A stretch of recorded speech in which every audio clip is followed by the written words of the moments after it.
তা হলো ভালো বন্ধু। তাদের থাকা অত্যন্ত প্রয়োজনীয়। যদি ভালো বন্ধু থাকে তাহলে সময় এলে তারা ঢাল হয়ে আপনাকে সুরক্ষা করবেন। সময় এলে অস্ত্রের মতো শত্রুকে সংহারও করবেন। যদি তিনি জ্ঞানী হন, তাদের মধ্যে সদ্গুণ থাকে, তাহলে এই সব গুণ আপনার মধ্যেও প্রবেশ করবে। তাহলে সাফল্যের জন্য ভালো বন্ধু পাওয়া অত্যন্ত প্রয়োজনীয়। কিন্তু শুধু বন্ধু কেন, ভালো শত্রুও থাকা প্রয়োজনীয়। এবার আপনি ভাববেন, আমি কি বললাম? যদি আপনার জীবনেও ভালো অর্থাৎ শক্তিশালী শত্রু থাকে, তাহলে আপনিও শক্তিশালী হতে থাকবেন। এই শত্রু আপনাকে প্রেরিত করবে আরও বেশি শক্তিশালী হয়ে ওঠার। কখনো কোনো হরিণকে দেখুন, তীব্র গতিতে দৌড়তে থাকে। কেন তীব্র গতিতে দৌড়য়? এই কারণে নয় যে কোথাও তার জন্য মধুর ঘাস অপেক্ষা করে রয়েছে, না। সে এই কারণে তীব্র গতিতে দৌড়য় কারণ সেটা না করলে তার পেছনে একটি সিংহ আছে যে ওকে নিজের ভোজন করে ফেলবে। তাই জীবনে বিপদ, সংকট, এই সব কিছুও হলো অত্যন্ত গুরুত্বপূর্ণ। তার সম্মুখীন হতে শিখুন আর আমার সাথে ভালোবেসে বলুন, রাধা রাধা। পুরুষার্থ। শাস্ত্রে 4 ধরনের পুরুষার্থের কথা বলা হয়েছে। প্রথম হলো ধর্ম। আপনি কি জানেন এই ধর্ম আসলে কি? আপনার কি মনে হয় ধর্ম আসলে কি? কোনো বিশেষ ঈশ্বরকে মানাই কি ধর্ম বলা হয়? নাকি কোনো বিশেষ রীতি পালন করাই হলো ধর্ম?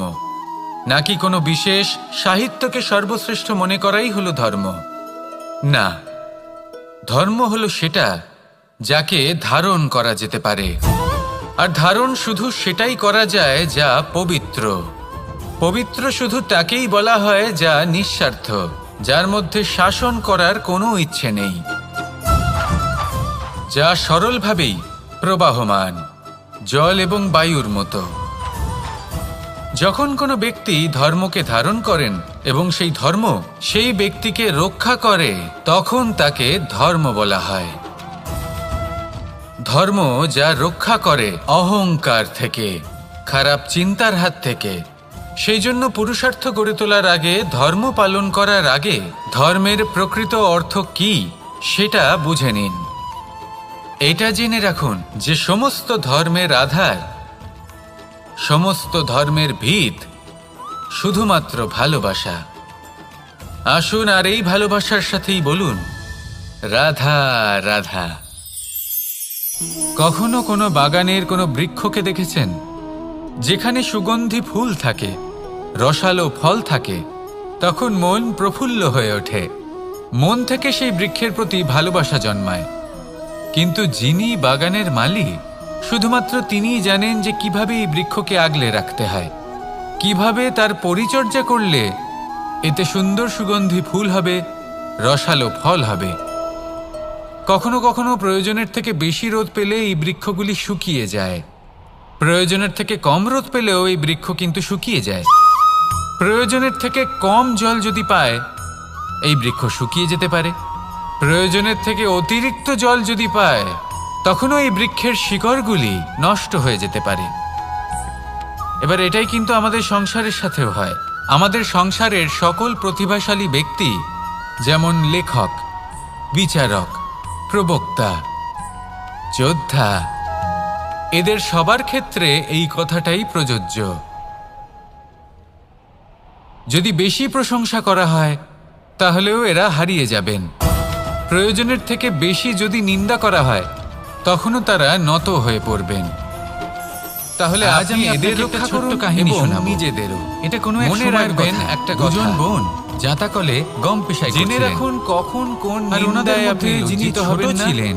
তিনি সময় সময় সেখান থেকে ছোট ছোট দানা তুলে নিজের মধ্যে বিষয়টা উপভোগ করছিলেন।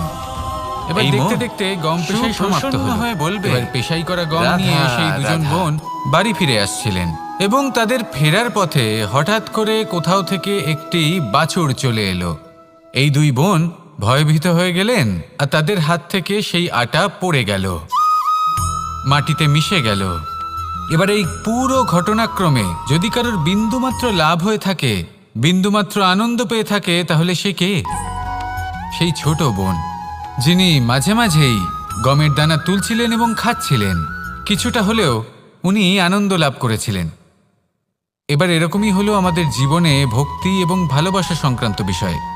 মানুষ নিজের জীবনের দৈনিক কাজে এতটাই ব্যস্ত হয়ে পড়েন, প্রত্যেকদিন শুধু কাজ কাজ কাজ কাজ করতে থাকেন, আর তাতে ভক্তি এবং ভালোবাসার জন্য সময় বার করতেই পারেন না। দেখুন, জীবনে ভক্তি আর প্রেমের এই যে ছোট ছোট মুহূর্ত আছে, এগুলো যদি আপনি যাপন করতে পারেন তাহলে তাতেই আপনি তৃপ্তি লাভ করবেন। বাকি সবই আপনার ব্যর্থ বলেই মনে হবে।